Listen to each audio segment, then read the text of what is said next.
Buongiorno giovani, oggi proviamo un effetto overdrive a pedale, l'Harley Benton Vintage Overdrive.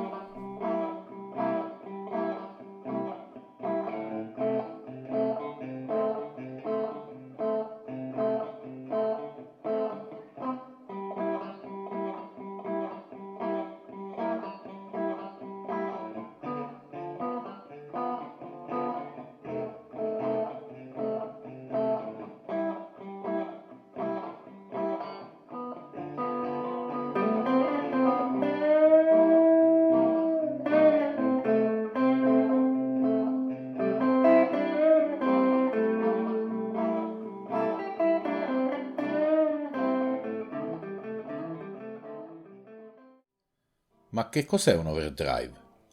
Partiamo dagli amplificatori. Essi ricevono un segnale in ingresso e lo restituiscono con la stessa forma in uscita, ma con un volume assai maggiore. Per il fatto che non cambiano la forma del segnale, si dice che sono apparati lineari. Però questa linearità esiste solo finché non si sale molto con il volume. A quel punto l'amplificatore comincia a modificare anche la forma del segnale. Si dice che introduce una distorsione. Possiamo distinguere due tipi principali di distorsione a seconda della tecnologia usata nell'apparecchio. Se sono usate valvole, abbiamo una sorta di compressione del segnale per elevata intensità. Il segnale viene schiacciato nella parte più alta. Se sono usati transistor, il segnale viene brutalmente tagliato dove supera la soglia. Prendiamo una semplice sinusoide. Vediamo in figura l'andamento nel tempo sopra in rosso e le frequenze del segnale sotto in bianco. Si vede partendo da sinistra la componente a frequenza 0, che è nulla. Dopo la frequenza della sinusoide con un certo valore d'ampiezza e poi il resto delle frequenze tutta a 0. Nel caso della distorsione tipica dei transistor, vediamo che il segnale viene letteralmente tagliato quando supera la soglia di linearità. Sotto vediamo che questo tipo di distorsione introduce altre frequenze oltre la fondamentale e in massima parte dispari, vale a dire ognuna delle frequenze aggiunte è la fondamentale moltiplicata per 3, 5, 7, eccetera, con ampiezza calante man mano che si sale di frequenza. Questo tipo di distorsione è piuttosto aggressiva e a volte sgradevole per l'orecchio umano.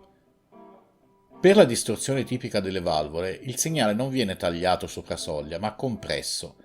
In questo modo si generano delle armoniche, come nel caso precedente, ma stavolta le loro frequenze sono multipli della fondamentale secondo numeri pari, cioè 2, 4, 6, eccetera.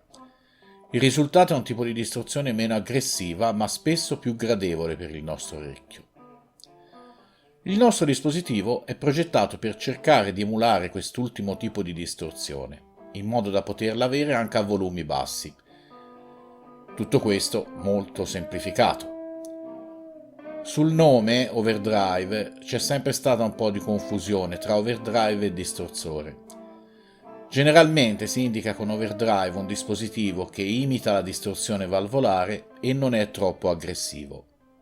Vintage overdrive della Harley Benton. Come al solito tutti gli altri pedali in catena sono disattivati. Gli unici con cui lavoreremo sono il nostro verdone e un looper in cui ho registrato una breve frase musicale in modo da avere sempre il solito segnale, uniformità di segnali in ingresso mentre ci divertiamo a variare i potenziometri.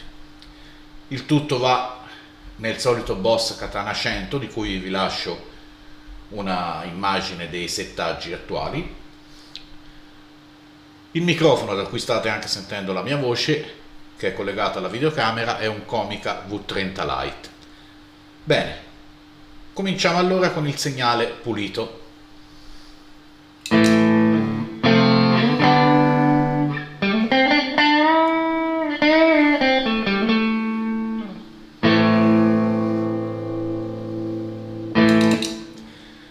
Adesso vediamo cosa possiamo toccare in questo pedale.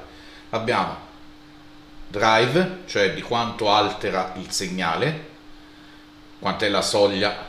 Aumentando il drive scende la soglia e quindi tenderà a comprimere una maggiore porzione di segnale. Tono, girato a sinistra sono bassi, a destra aumenta gli alti, e ovviamente il volume. Cominciamo da questo qui che diciamo è il più facile, lasciando gli altri due al centro.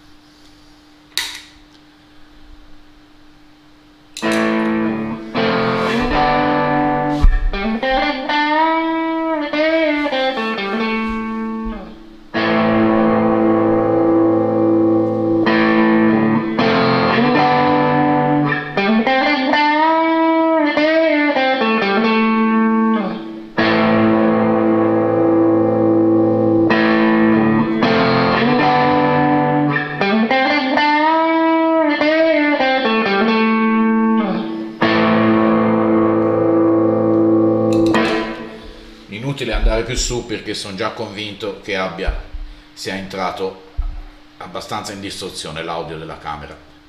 Adesso mettiamo a un volume ragionevole e giochiamo con il drive. Vediamo col segnale completamente pulito.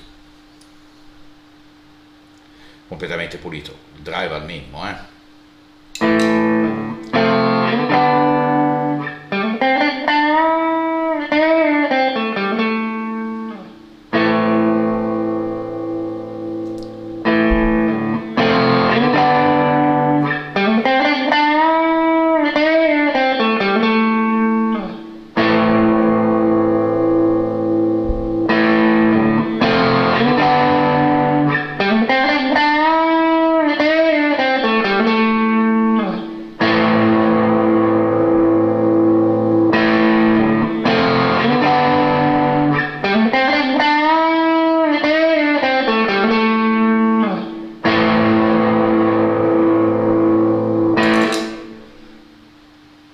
E questa è l'escursione che può avere il nostro segnale drive.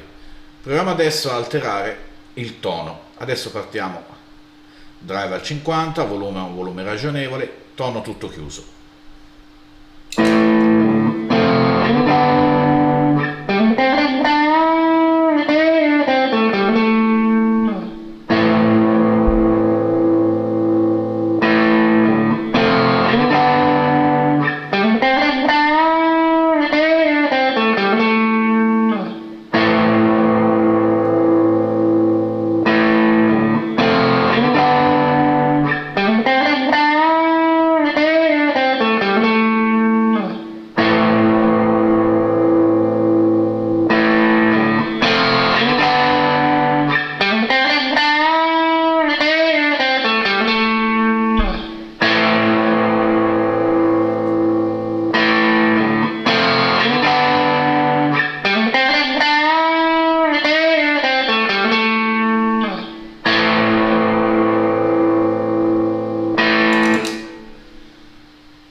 Bene, non ci sono molti controlli, ma giocando con questi si possono ottenere delle sonorità molto interessanti.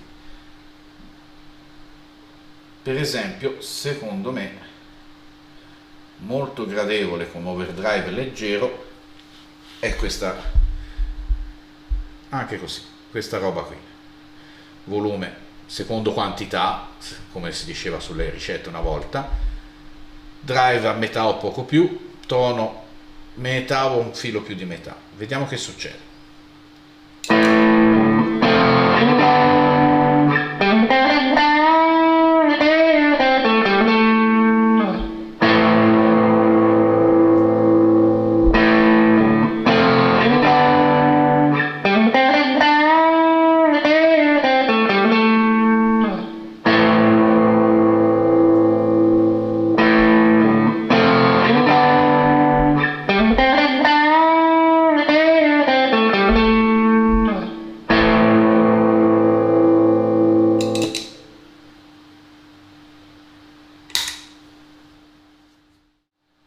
Proviamo adesso con una chitarra con degli humbucker al Nico 5, una Simil 335 della Harley Benton. Prima il suono pulito.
Considerazioni finali. Questo pedale si ispira al TS9 della Ibanez, il pedale più famoso della storia. È una copia ben fatta, con un buon suono e buona qualità, a un prezzo davvero abbordabile. Per me la sua caratteristica migliore è la versatilità. Rende bene con valvole e transistor, messo davanti a altri distorsori o booster e a volte anche dopo.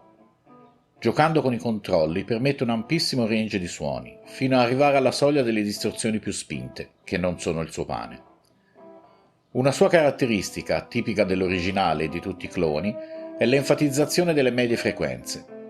Molto interessante, ma se si vuole si può ovviare aggiungendo un treble booster o un equalizzatore a valle, regolato per scolpire un suono diverso, ad esempio più scavato. Personalmente non riesco a trovare difetti. A mio avviso un clone TS9 non dovrebbe mai mancare nell'armamentario di un chitarrista. Questo è un ottimo pedale di quel tipo e con un prezzo davvero economico, circa 30 euro. Il suono non vi deluderà. Il video termina qui. Vi ringrazio per la visione. Buona giornata, giovani!